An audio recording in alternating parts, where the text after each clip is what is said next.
Katie Hoff, the winner of the women's 200 freestyle. Katie, you just turned in the second fastest time in the world this year. What does that say about where you are in your training and how you're swimming right now? I think it says a lot, you know. Really pleased with that swim. I feel like the way I swam was exactly how I've been training, trying to really come home. Came home under 30, which I haven't done for a long time, so it definitely feels good to be able to come home strong on the first night of the meet. Okay, thanks so much. Thank you. What some might consider kind of a shocking upset. Barry, talk about your time a little bit, the fastest time in the world this year, and how that felt for you. Yeah, that was crazy. Well, best time before this was 1:17 from 2009. And to do that was just amazing. I've been working hard. I moved from Knoxville, Tennessee, where I was in college, up to Ann Arbor to train with Mike Bottom and his post-grad group. And it's been tough winter up in Ann Arbor, I can tell you that. It's been cold, but that just makes it all worthwhile for sure. So that swim a surprise to you? Yeah, that was definitely a surprise. I went 1:02.1 this morning, and Mike told me to shave in between heats and finals to try and get my world's cut, which was a 1:01.5, and I just crushed that. So that was sweet. That's definitely sweet. I loved it. All right, thanks. Congratulations. Thank you very much. We're here with Dana Vollmer, winner of the women's 100 butterfly. Dana, this morning in prelims, you set the fastest time in the world, came back and did that again in finals. Can you talk a little bit about your swims today?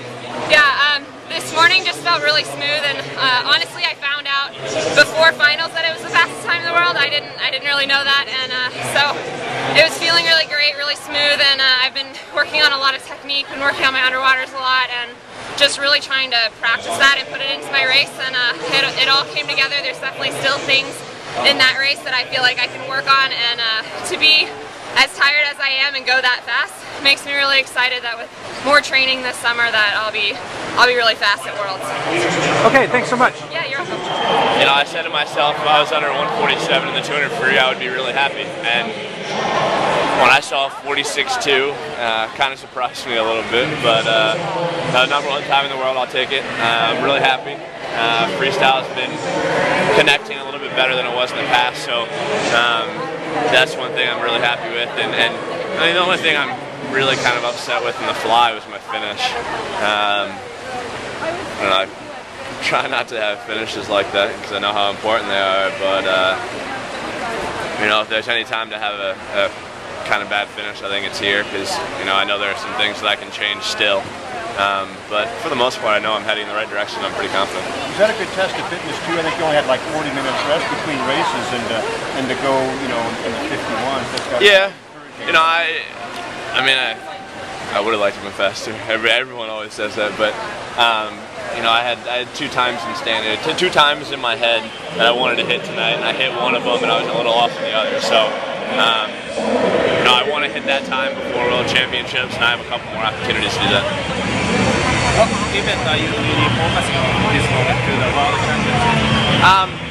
I think the biggest thing is this year is a big year for me.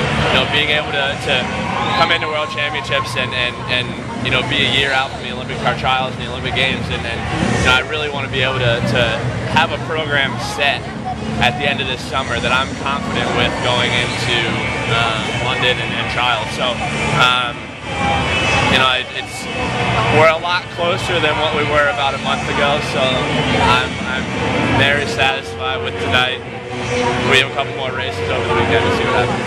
You work backward from the London timetable, looking at what's plausible, what might not be, what might be risky, or that kind of thing. You can do that. It's the same thing as what we did when we were going to Beijing. We're going to take a shot at doing a program that we're most confident with, that we think we can do, but also it's not going to take away from other events. And that's how we're going to look at this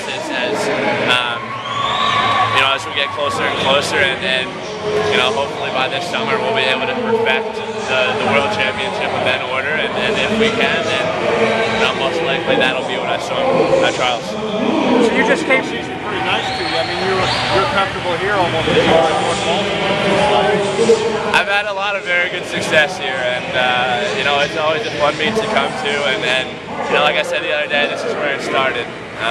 So you know, it's I'll have my mom here in the stands and my sister here tomorrow, so it'll be good to have you know, some more memories brought back for the family. You just came back from training at altitude in Colorado Springs. How's that helped you in your preparation for this meet? I'm in a lot better shape now than I was a month and a half ago, that's for sure. You know, I think it's right now I'm more consistent than I was a month and a half ago, and you know, training is actual training. I'm actually participating and on a streak of working out fairly, you know, pretty good. So, I mean, it's you know, making gradual steps back to where I should be, and you know, like I said, I'm really happy with how tonight went. Great, thanks. Ous Mellouli, who just won the 400 IM. Ous came down to the wire in the last 100 there. Can you talk a little bit about how you pulled that one out? Well, I knew Tyler was going to go after the first 200s because he's great at butterfly and backstroke, and I knew I had some catching up to do. So just try to stay relaxed the first 200 and then go after him in the second 200. This one definitely hurt. 400 IM, no matter what strategy you got or what are you thinking, always at the end it comes and you're like hurting. So yeah, it's good to come home with a win, and 4:13 right now is a great start for me. It was the fastest time in the world this year. What does that say about, you know, where you're at in your training and that kind of thing? Definitely happy with my training. I've been doing some things that are different this year, and you know, this is so far the best beginning of the season I've had in a long time. So very happy with my training right now. All right, thanks so much.